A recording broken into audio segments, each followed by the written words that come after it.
how to find chat settings on WhatsApp. Hello guys, in today's video I'm gonna show you how to find chat settings on WhatsApp. First thing, go to WhatsApp and here you will find these 3 points in the top corner and then click settings, and here you will find this one, account, and then just click not account, here you will find it, chats, here second one. And as you see here, you can manage chats settings and display settings and archive chats. And that's it for today's video.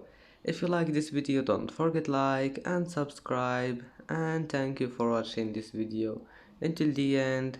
And now see you in the next video.